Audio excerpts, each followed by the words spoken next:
Vamos falar um pouco sobre o transtorno do espectro autista. Eu realmente confesso que eu não conheço tanto sobre o transtorno, nem sobre o tratamento.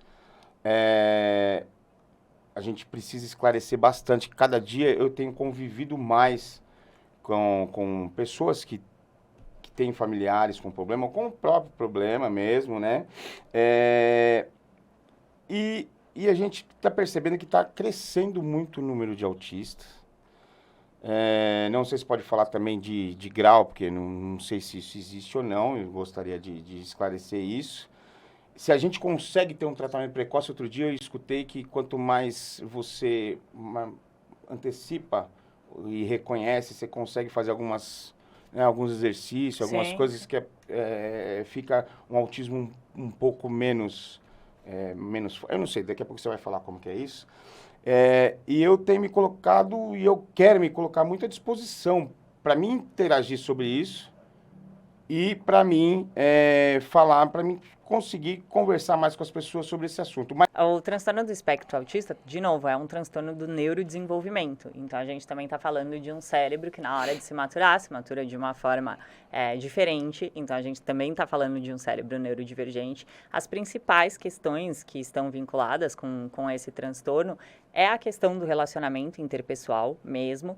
E, muitas vezes, esse transtorno está associado também com as questões sensoriais. Então, são pessoas que têm uma hipersensibilidade auditiva, tem questões vinculadas com textura, então muito incômodo com roupas, com texturas em geral. Então a gente está falando com ali, toque, isso, de uma hipersensibilidade muito vinculada com as questões sensoriais e com dificuldade olfato de também, com a visão olfato, de tudo, também. e não necessariamente todos têm todos, todas os órgãos dos 5 sentidos hipersensibilizados. Você pode ter uma pessoa que tem mais a questão auditiva, e aí uma outra pessoa que tem mais a questão sensorial, de textura. Então, isso também é variável, porque a gente está falando de um espectro, não é todo mundo igual. E nas relações interpessoais. O que Então, quer dizer o espectro? Para a gente poder, é as que é pessoas amplo. entenderem. A gente está falando de algo que não é generalizado, não é igualzinho para todo mundo. E quando a gente fala de transtornos mentais, a gente fala de um espectro, porque cada ser humano é único. Então, não tem como você tirar o que é subjetivo. Somos seres, a subjetividade humana, ela está presente dentro dos diagnósticos. Então, não é todo TDAH não tem o mesmo comportamento. É toda pessoa que, enfim, não é igualzinho, não é TDAH matemático. e o autismo é doença? Não, a gente Não. chama de transtorno. É por isso que fala do transtorno.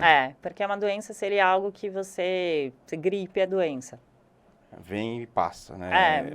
Você tem uma cura ali, né, associada. A gente Mesma, consegue curar a é mais ou menos depressão. como uma pessoa que nasceu cega, ela não tem uma doença de cegueira, ela nasceu Ela cega. nasceu, isso. Um transtorno de ansiedade, de depressão, ele tem, e você pode ter uma remissão total de sintomas, então não necessariamente você vai conviver com aquilo, assim como uma síndrome do pânico, que está dentro do transtorno de ansiedade, mas a gente chama de transtorno e não chama de doença, porque a pessoa não está doente, né? Ela tem uma questão ali que a acompanha durante um período. E o transtorno do autismo, por exemplo, você consegue tirar todo esse transtorno dessa pessoa, não? Não, ela vai sempre viver. O que você consegue fazer é ter uma remissão de sintomas e aumentar a qualidade de vida. Quanto antes você consegue identificar, sim, você consegue aumentar a qualidade de vida do sujeito. Por quê? Porque lembra que eu te falei que a neuroplasticidade, ela está mais presente na nossa infância e menos presente depois dos 25 anos? Então, se eu começar a modelar esse cérebro lá na primeira infância, eu vou ter um resultado melhor do que se eu começar a modelar esse cérebro quando aquela argila já está mais dura. Então, quando o bebezinho é pequenininho ali, o cérebro dele é bem molinho, é tipo aquela argila bem molinha, bem molinha. Conforme ele vai se desenvolvendo, aquela argila vai se solidificando. E aí você tem menos maleabilidade, como que é? Maleabilidade. Maleabilidade do que quando você é criança. Então, quanto mais você conseguir moldar ali, é melhor, porque você vai justamente modelar de uma forma que ele performe melhor socialmente, assim. E a gente tem uma terapia específica que se chama ABA, não sei se vocês já ouviram falar. Não. O profissional, o psicólogo que é especialista nessa psicoterapia específica, ele faz uma formação além da graduação em psicologia. Então, ele faz a graduação em psicologia, depois ele faz todo um curso de especialização num tipo de terapia específica voltada para crianças e adultos, enfim, dentro do transtorno do espectro autista. Então, ele faz tudo isso, assim, e aí é específico, é para aquilo. Que e quer é o que dizer a aba? gente... Não faço ideia, não sei. Não, É um conjunto não é minha linha de é um atuação. conjunto de música. Mas eu conheço só a especialidade, deve ser alguma escola, né, específica que desenvolveu ali, mas é o que a gente tem hoje de recurso classe A para tratamento. Então, aquelas crianças que começam desde pequenininha com esse tipo de psicoterapia específica, elas têm um desenvolvimento muito melhor e uma qualidade de vida muito maior do que as pessoas que, por exemplo, fazem uma psicoterapia tradicional. Existe casos, por exemplo, da gente poder diagnosticar logo, foi tratar logo, e mesmo assim Sim, não porque tem melhora? você me perguntou sobre níveis, né? A gente tem o leve, o moderado e o severo. Então, quando a gente está falando de um quadro muito severo, é lógico que a remissão de alguns desses sintomas, o aumento da qualidade de vida, ele diminui, porque a gente está falando de algo que é mais severo. Que é a mesma coisa de um AVC. Você pode ter um AVC e, de repente, você não ter nenhuma sequela correlacionada àquele AVC. E tem pessoas que têm um acidente vascular cerebral e elas têm uma série de sequelas e às vezes elas nunca conseguem se recuperar. E isso depende da gravidade.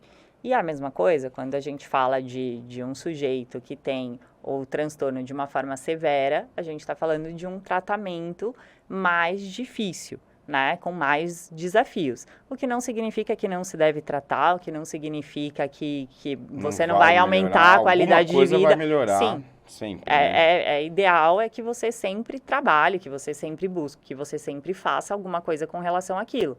Mas é mais desafiador. Sempre que é mais severo, a gente tem uma dificuldade maior, assim como em qualquer outra questão, né? No próprio Covid, teve pessoas que tiveram de uma forma muito tranquila e pessoas que tiveram uma série de questões vinculadas e que têm uma série de sequelas até hoje, enfim, porque tiveram a doença de uma forma muito severa e aí a recuperação foi mais difícil. Inclusive, muitas não sobreviveram. Exato.